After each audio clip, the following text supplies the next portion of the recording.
Chapter 15. Knitting. Chapter Summary. In this chapter, Defarge and the other revolutionaries discuss their plans in the wine shop's back room. A man named Gaspard, whose child was killed by the Marquis, is revealed to have been hiding after assassinating the Marquis. Gaspard is eventually caught, imprisoned, and executed by hanging. The chapter shows the mounting tension and fury of the French people. As Madame Defarge continues to knit the names of the Revolution's enemies into her register, this knitting becomes a symbolic list of those marked for death in the impending revolution. Original text. There had been earlier drinking than usual in the wine shop of Monsieur Defarge. As early as 6 o'clock in the morning, sallow, or pale faces peeping through its barred windows had descried or noticed other faces within, bending over measures or cups of wine. Monsieur Defarge sold a very thin wine at the best of times, but it would seem to have been an unusually thin wine that he sold at this time. A sour wine, moreover, or a souring, for its influence on the mood of those who drank it, was to make them gloomy.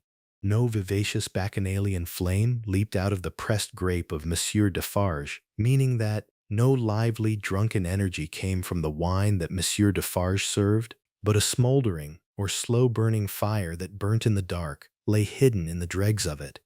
This had been the third morning in succession on which there had been early drinking at the wine shop of Monsieur Defarge. It had begun on Monday, and here was Wednesday come. There had been more of early brooding or deep thinking than drinking, for many men had listened and whispered and slunk or crept about there from the time of the opening of the door, who could not have laid a piece of money on the counter to save their souls. These were to the full as interested in the place, however, as if they could have commanded whole barrels of wine, and they glided from seat to seat and from corner to corner, swallowing talk in lieu or place of drink with greedy looks. Notwithstanding or despite an unusual flow of company, the master or owner of the wine shop was not visible. He was not missed, for nobody who crossed the threshold or entrance looked for him. Nobody asked for him. Nobody wondered to see only Madame Defarge in her seat, presiding or overseeing over the distribution of wine, with a bowl of battered small coins before her, as much defaced or damaged and beaten out of their original impress or mark as the small coinage of humanity from whose ragged pockets they had come. A suspended interest and a prevalent or widespread absence of mind were perhaps observed by the spies who looked in at the wine shop, as they looked in at every place, high and low, from the king's palace to the criminal's jail. Games at cards languished or slowed down. Players at dominoes musingly or thoughtfully built towers with them. Drinkers drew figures on the tables with spilt drops of wine. Madame Defarge herself picked out the pattern on her sleeve with her toothpick, and saw and heard something inaudible and invisible a long way off. Thus Saint Antoine in this Venice or related to wine feature of his, until midday. It was high noontide, when two dusty men passed through his streets and under his swinging lamps, of whom one was Monsieur Defarge, the other a mender of roads in a blue cap, all adust or covered in dust, and athirst or thirsty. The two entered the wine shop. Their arrival had lighted a kind of fire in the breast of Saint Antoine, fast spreading as they came along, which stirred and flickered in flames of faces at most doors and windows. Yet no one had followed them, and no man spoke when they entered the wine shop, though the eyes of every man there were turned upon them. "Good day, gentlemen," said Monsieur Defarge. It may have been a signal for loosening the general tongue, or starting a conversation. It elicited or brought out an answering chorus of "Good day." "It is bad weather, gentlemen," said Defarge, shaking his head. Upon which every man looked at his neighbor, and then all cast or lowered their eyes and sat silent, except one man who got up and went out. "My wife," said Defarge aloud, addressing Madame Defarge, "I have traveled certain leagues with this good mender of roads, called Jacques. I met him, by accident, a day and half's journey out of Paris. He is a good child, this mender of roads, called Jacques. Give him to drink, my wife." A second man got up and went out. Madame Defarge set wine before the mender of roads called Jacques, who doffed or took off his blue cap to the company and drank. In the breast of his blouse or shirt he carried some coarse dark bread. He ate of this between whiles or between sips, and sat munching and drinking near Madame Defarge's counter. A third man got up and went out. Defarge refreshed himself with a draught or drink of wine, but he took less than was given to the stranger, as being himself a man to whom it was no rarity, and stood waiting until the countryman had made his breakfast. He looked at no one present, and no one now looked at him, not even Madame Defarge, who had taken up her knitting and was at work. "Have you finished your repast, meaning your meal, friend?" he asked in due season. "Yes, thank you." "Come, then, you shall see the apartment that I told you you could occupy. It will suit or be perfect for you to a marvel, or amazingly." Out of the wine shop into the street, out of the street into a courtyard, out of the courtyard up a steep staircase, out of the staircase into a garret or attic, formerly the garret where a white-haired man sat on a low bench, stooping forward and very busy making shoes. No white-haired man was there now, but the three men were there who had gone out of the wine shop singly, and between them and the white-haired man afar off was the one small link that they had once looked in at him through the chinks in the wall. Defarge closed the door carefully and spoke in a subdued or quiet voice. "Jacques 1, Jacques 2, Jacques 3. This is the witness encountered by appointment or arrangement by me, Jacques 4. He will tell you all. Speak, Jacques 5. The mender of roads, blue cap in hand, wiped his swarthy or dark forehead with it, and said, "Where shall I commence or start, monsieur?" "Commence," was Monsieur Defarge's not unreasonable reply. "At the commencement, or beginning." "I saw him then, messieurs," began the mender of roads, "a year ago this running summer, underneath the carriage of the Marquis, hanging by the chain. Behold the manner of it. I leaving my work on the road, the sun going to bed, the carriage of the Marquis slowly ascending the hill, he hanging by the chain, like this." Again the mender of roads went through the whole performance, in which he ought to have been perfect by that time, seeing that it had been the infallible resource and indispensable entertainment of his village during a whole year. Jacques 1 struck in, and asked if he had ever seen the man before. "Never," answered the mender of roads, recovering his perpendicular or upright posture. Jacques 3 demanded how he afterwards recognized him then. "By his tall figure," said the mender of roads, softly, and with his finger at his nose. "When Monsieur the Marquis demands that evening, 'Say, what is he like?' I make response, 'Tall as a spectre or ghost.'" "You should have said, 'Short as a dwarf,'" returned Jacques 2. "But what did I know? The deed was not then accomplished, neither did he confide in me. Observe, under those circumstances even, I do not offer my testimony. Monsieur the Marquis indicates me with his finger, standing near our little fountain, and says, 'To me, bring that rascal.' My faith, monsieur, I offer nothing." "He is right there, Jacques," murmured Defarge to him who had interrupted. "Go on." "Good," said the mender of roads, with an air of mystery. "The tall man is lost, and he is sought, or searched for. How many months? 9, 10, 11? No matter the number," said Defarge. "He is well hidden, but at last he is unluckily found. Go on." "I am again at work upon the hillside, and the sun is again about to go to bed. I am collecting my tools to descend to my cottage down in the village below, where it is already dark, when I raise my eyes, and see coming over the hill 6 soldiers. In the midst or middle of them is a tall man with his arms bound, tied to his sides, like this." With the aid of his indispensable or essential cap, he represented a man with his elbows bound fast or tightly at his hips, with cords that were knotted behind him. "I stand aside, monsieur, by my heap of stones, to see the soldiers and their prisoner pass. for it is a solitary road, that, where any spectacle or sight is well worth looking at. And at first, as they approach, I see no more than that they are 6 soldiers with a tall man bound, and that they are almost black to my sight, except on the side of the sun going to bed, where they have a red edge, messieurs. Also, I see that their long shadows are on the hollow ridge on the opposite side of the road, and are on the hill above it, and are like the shadows of giants. Also, I see that they are covered with dust, and that the dust moves with them as they come, tramp, tramp. But when they advance quite near to me, I recognize the tall man, and he recognizes me. Ah, but he would be well content to precipitate or throw himself over the hillside once again, as on the evening when he and I first encountered, close to the same spot. He described it as if he were there, and it was evident that he saw it vividly. Perhaps he had not seen much in his life.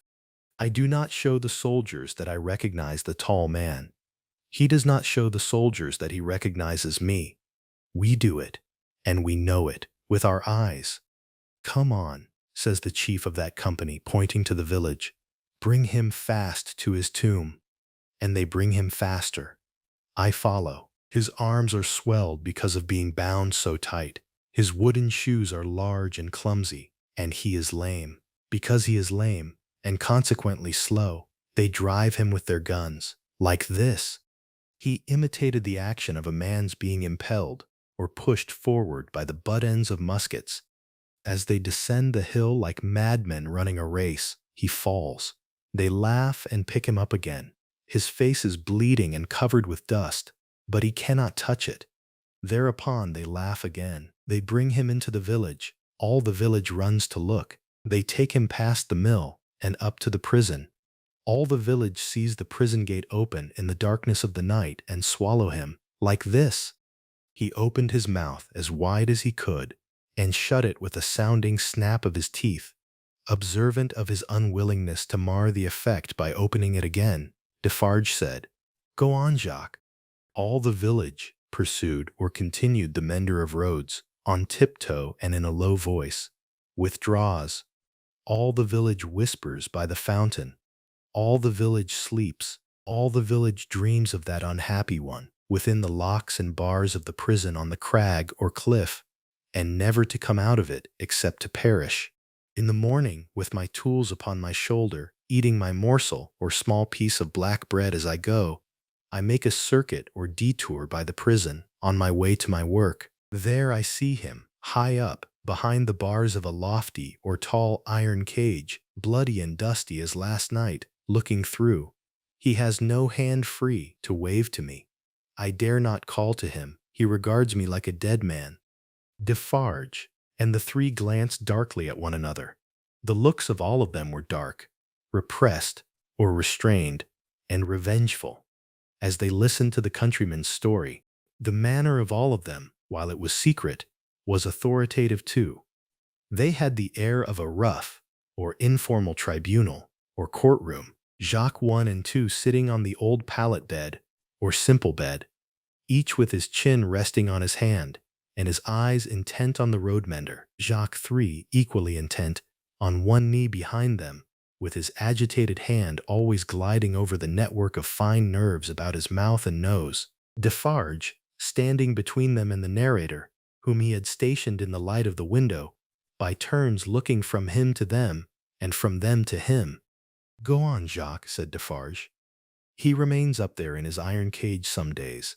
The village looks at him by stealth, for it is afraid. But it always looks up, from a distance, at the prison on the crag, or cliff, and in the evening, when the work of the day is achieved, and it assembles to gossip at the fountain, all faces are turned towards the prison. Formerly, they were turned towards the posting-house, or inn. Now, they are turned towards the prison. They whisper at the fountain that although condemned to death he will not be executed. They say that petitions have been presented in Paris, showing that he was enraged and made mad by the death of his child. They say that a petition has been presented to the king himself. What do I know? It is possible. Perhaps yes, perhaps no."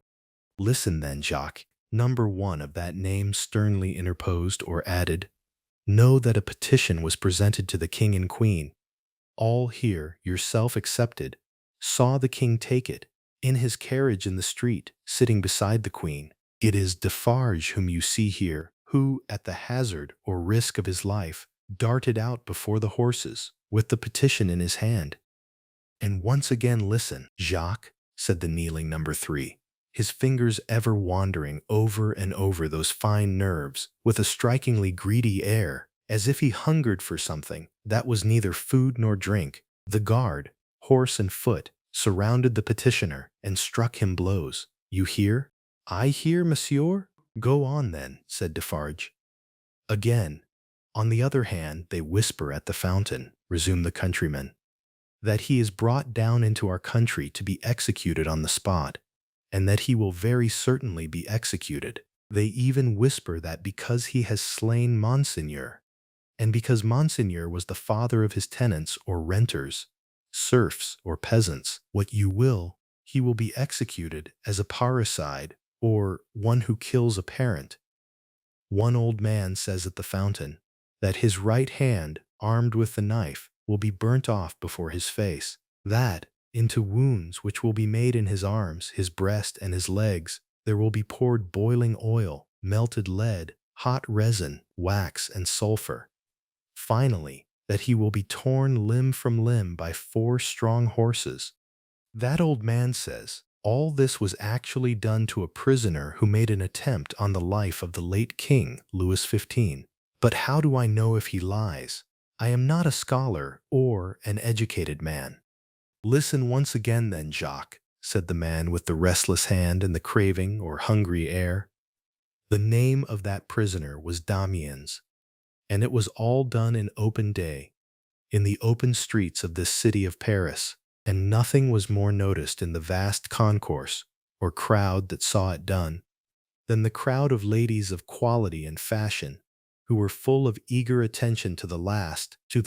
Jacques prolonged until nightfall, when he had lost 2 legs and an arm, and still breathed. And it was done? Why, how old are you? 35, said the mender of roads, who looked 60. It was done when you were more than 10 years old. You might have seen it. Enough, said Defarge with grim impatience. Long live the devil. Go on. Well, some whisper this, some whisper that. They speak of nothing else. Even the fountain appears to fall to that tune. At length, on Sunday night, when all the village is asleep, come soldiers, winding down from the prison, and their guns ring on the stones of the little street. Workmen dig, workmen hammer, soldiers laugh and sing. In the morning, by the fountain, there is raised a gallows 40 feet high, poisoning the water. The mender of roads looked through rather than at the low ceiling, and pointed as if he saw the gallows somewhere in the sky. All work is stopped. All assemble there. Nobody leads the cows out. The cows are there with the rest. At midday, the roll of drums. Soldiers have marched into the prison in the night, and he is in the midst of many soldiers. He is bound as before, and in his mouth there is a gag, tied so, with a tight string, making him look almost as if he laughed. He suggested it by creasing or pulling his face with his 2 thumbs, from the corners of his mouth to his ears. On the top of the gallows is fixed the knife, blade upwards, with its point in the air. He is hanged there 40 feet high, and is left hanging, poisoning the water. They looked at one another as he used his blue cap to wipe his face, on which the perspiration had started afresh or again, while he recalled the spectacle. It is frightful, monsieur. How can the women and the children draw or collect water? Who can gossip of an evening under that shadow? Under it, have I said, when I left the village Monday evening as the sun was going to bed, and looked back from the hill, the shadow struck across the church, across the mill, across the prison, seemed to strike across the earth, monsieur, to where the sky rests upon it. The hungry man gnawed or bit one of his fingers as he looked at the other 3, and his finger quivered or trembled with the craving or desire that was on him. That's all, monsieur. I left at sunset as I had been warned to do. And I walked on that night and half next day, until I met, as I was warned I should, this comrade. With him I came on, now riding and now walking, through the rest of yesterday and through last night. And here you see me." After a gloomy silence, the first Jacques said, "Good, you have acted and recounted faithfully. Will you wait for us a little, outside the door?" "Very willingly," said the mender of roads, whom Defarge escorted to the top of the stairs, and, leaving seated there, returned.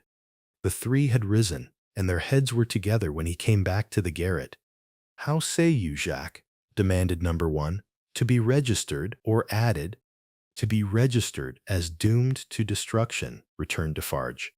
"Magnificent!" croaked, or rasped the man with the craving. "The chateau and all the race?" inquired the first. "The chateau and all the race," returned Defarge. "Extermination." The hungry man repeated, in a rapturous croak, "Magnificent," and began gnawing another finger. "Are you sure," asked Jacques too of Defarge, "that no embarrassment can arise from our manner of keeping the register?" "Without doubt it is safe, for no one beyond ourselves can decipher it.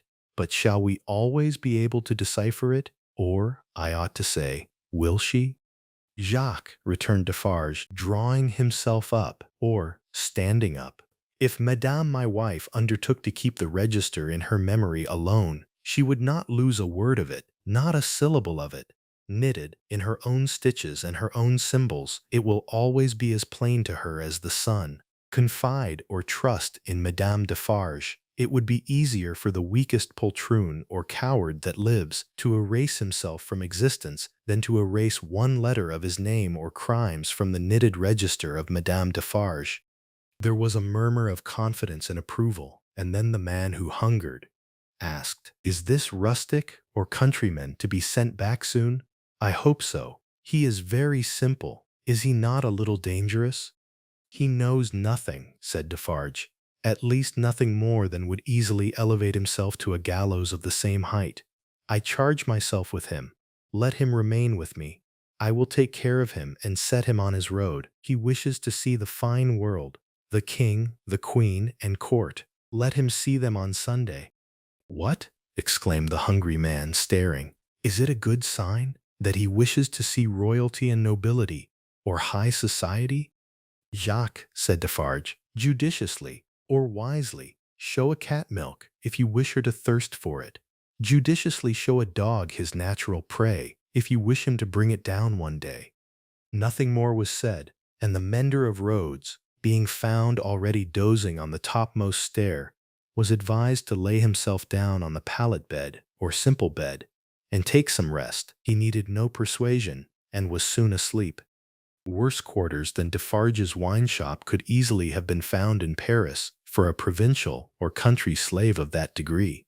Saving, or except, for a mysterious dread of Madame by which he was constantly haunted, his life was very new and agreeable. But Madame sat all day at her counter, so expressly or clearly unconscious of him, and so particularly determined not to perceive that his being there had any connection with anything below the surface, that he shook in his wooden shoes whenever his eye lighted on her. For, he contended, or argued with himself, that it was impossible to foresee what that lady might pretend next, and he felt assured that if she should take it into her brightly ornamented or decorated head to pretend that she had seen him do a murder, and afterwards flay or skin the victim, she would infallibly or certainly go through with it until the play was played out.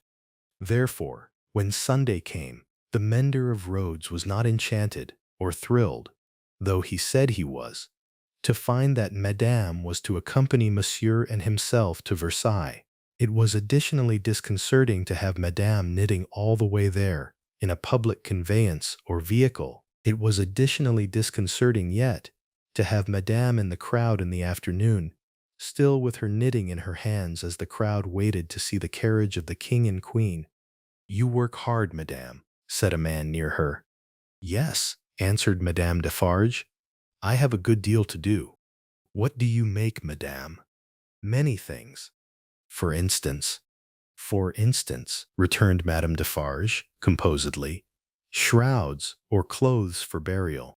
The man moved a little further away as soon as he could, and the mender of roads fanned himself with his blue cap, feeling it mightily close and oppressive. If he needed a king and queen to restore him, he was fortunate in having his remedy at hand. For soon the large-faced king and the fair-faced queen came in their golden coach, attended by the shining bull's-eye, or center of attention, of their court, a glittering multitude of laughing ladies and fine lords, and in jewels and silks and powder and splendor and elegantly spurning figures and handsomely disdainful faces of both sexes. The mender of roads bathed himself, so much to his temporary intoxication, that he cried, "Long live the king, long live the queen, long live everybody and everything," as if he had never heard of ubiquitous or present everywhere Jacques in his time. Then there were gardens, courtyards, terraces, fountains, green banks or grassy hills, more king and queen, more bull's-eye, more lords and ladies, more long live they all, until he absolutely wept with sentiment.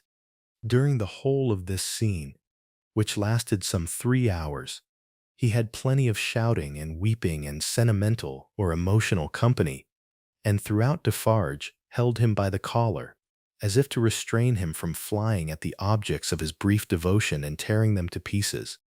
"Bravo," said Defarge, clapping him on the back when it was over like a patron or supporter. "You are a good boy." The mender of roads was now coming to himself, and was mistrustful of having made a mistake in his late demonstrations. "But no, you are the fellow we want," said Defarge in his ear. "You make these fools believe that it will last forever. Then they are the more insolent, or rude, or arrogant, and it is the nearer ended." "Hey!" cried the mender of roads reflectively. "That's true. These fools know nothing, while they despise your breath, and would stop it for ever and ever, in you or in 100 like you rather than in one of their own horses or dogs. They only know what your breath tells them. Let it deceive them, then, a little longer. It cannot deceive them too much." Madame Defarge looked superciliously or arrogantly at the client and nodded in confirmation. "As to you," said she, "you would shout and shed tears for anything, if it made a show and a noise. Say, would you not?" "Truly, madame, I think so. For the moment, if you were shown a great heap of dolls, and were set upon them to pluck them to pieces and despoil them for your own advantage, you would pick out the richest and gayest, meaning brightest, or most colorful. Say, would you not?" "Truly, yes, madame." "Yes, and if you were shown a flock of birds, unable to fly, and were set upon them to strip them of their feathers for your own advantage, you would set upon the birds of the finest feathers, would you not?" "It is true, madame." "You have seen both dolls and birds today," said Madame Defarge, with a wave of her hand towards the place where they had last been apparent. "Now, go home." Thank you for joining us through this chapter of A Tale of Two Cities. If you're enjoying the story, the vocabulary lessons, and the background information that makes this classic novel more coherent, please hit that subscribe button and turn on notifications. Let's keep learning together. See you in the next chapter.